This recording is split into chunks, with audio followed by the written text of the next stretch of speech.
Syarah Sunan At-Tirmidzi, beliau mengutip sebuah riwayat, man fattara fihi sha'iman, siapa saja yang di dalam bulan Ramadan dia memberi iftar untuk orang yang berpuasa, kana lahu magfiratun lidunubihi, maka baginya ampunan untuk dosa-dosanya, wa itqu raqabatihi minan nar, juga keselamatan baginya dari siksa api neraka, kana lahu mislu ajrihi min ghairi ayyun taqasa min ajrihi syai'a, juga baginya pahala yang serupa dari orang yang diberi makan tadi tanpa mengurangi pahala puasa dari orang yang diberi makan tadi. Hanya saja para ulama ahli hadis di dalam Yayasan Durrahsaniyah mengatakan bahwa hadis ini adalah hadis yang mungkar.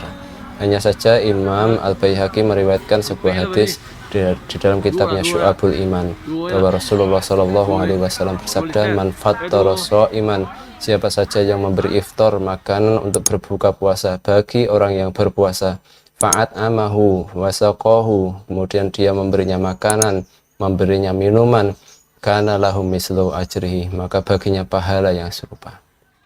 Ada beberapa pelajaran yang bisa kita ambil dari hadis ini. Yang pertama, syarat mendapatkan pahala puasa dari orang lain dengan sarana memberi makan untuk berbuka puasa adalah yang pertama, dia harus orang Islam. Kemudian dua, dia harus sudah balik. Kemudian yang ketiga, dia harus orang yang berakal, bukan gila. Ini adalah sebagaimana yang disyaratkan oleh Imam Abu Syuja di dalam kitabnya Matan Abu Syuja. Artinya orang kafir yang memberi makanan berbuka puasa tidak akan mendapat pahala puasa karena kekafirannya. Juga termasuk dalam syarat ini adalah dia, orang yang memberi makanan tadi, hendaknya juga orang yang berpuasa. Atau jika dia tidak berpuasa, dia harus memiliki udzur yang syar'i. Kemudian dia tidak boleh memberikan makanan untuk berbuka puasa dengan mengharapkan ganjaran pahala puasa, sedangkan dia sendiri tidak berpuasa tanpa memiliki udzur syar'i di dalamnya. Kemudian termasuk juga syarat di dalam untuk mendapatkan hadis ini, pahala keutamaan dari hadis ini, dalam hadis ini adalah dia hendaknya meniatkan untuk mencari ridha Allah Subhanahu wa taala. Karena syarat diterimanya amal ada dua. Yang pertama niat karena lillahi ta'ala, karena Allah Subhanahu wa ta'ala. Kemudian yang kedua ittiba'ur rasul, mengikuti sunnah Rasulullah sallallahu alaihi wasallam. Memberi makan itu mengikuti sunnah Nabi sallallahu alaihi wasallam, tetapi ini juga harus diikuti dengan niat yang lurus, niat yang ikhlas karena mengharap ridha Allah Subhanahu wa taala. Kemudian yang dimaksud dengan fatoro, memberi iftar, memberi makanan untuk berbuka puasa adalah memberi makanan untuk orang yang berbuka puasa, untuk orang yang berpuasa ketika dia berbuka puasa, sehingga hindari memberi makanan di siang hari di bulan Ramadan, karena hal itu bisa berpotensi atau membuka peluang penyalahgunaan pemberian makanan yang kita beri.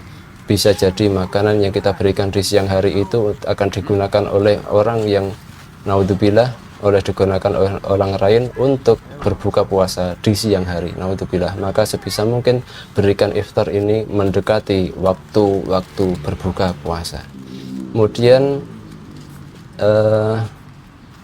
ini menunjukkan besarnya keutamaan dari Allah Subhanahu wa taala untuk hambanya, juga menunjukkan betapa luasnya dan kemuliaan untuk orang yang memberi makanan bagi orang yang berpuasa ketika berbuka puasa. Kemudian Imam Al-Munawi rahimahullah di dalam kitabnya Faidul Qadir, beliau mengatakan bahwa cakupan atau kadar minimal makanan untuk mendapatkan pahala ini, kadar minimalnya adalah dengan sesuatu yang dengannya seseorang bisa membatalkan puasanya. Bisa berupa 1 butir kurma maupun 1 gelas air minum. Juga termasuk di dalam cakupan hadis ini adalah makanan yang mengenyangkan, karena jelas makanan yang mengenyangkan itu lebih bermanfaat bagi orang yang berpuasa di malamnya yang panjang. Karena keutamaan bulan Ramadan itu terdapat di malam hari, maka dengan seseorang memberikan makanan yang bisa menguatkan raga jasmani orang yang berpuasa pada sore hari, kemudian nanti makanan atau energi itu akan digunakan untuk melakukan sholat isya, sholat tarawih, atau qiyamul lail atau tadarus di sisa malam berikutnya. Ini maka memberi makanan yang mengenyangkan itu lebih besar pahalanya, lebih jelas manfaatnya daripada sekedar memberi satu butir kurma untuk satu orang yang berbuka puasa. Bisa jadi Imam Al-Munawi juga mengatakan bahwa bisa jadi termasuk dalam cakupan hadis ini adalah makanan untuk berbuka puasa yang bisa menggantikan atau mencukupi untuk makan sahur. Meskipun secara zahir hadis ini bermakna bahwa jika seseorang memberi makanan untuk berbuka puasa dengan sebutir kurma saja, maka dia akan mendapatkan pahala puasa yang sama dengan orang yang diberi makanan untuk berbuka puasa tadi. Imam At-Tabari ketika menjelaskan hadis ini, beliau mengatakan bahwa secara fikih di dalam hadis ini terdapat pelajaran bahwa siapa saja yang menolong orang beriman dalam satu amal kebaikan, maka bagi orang yang menolong tadi pahala yang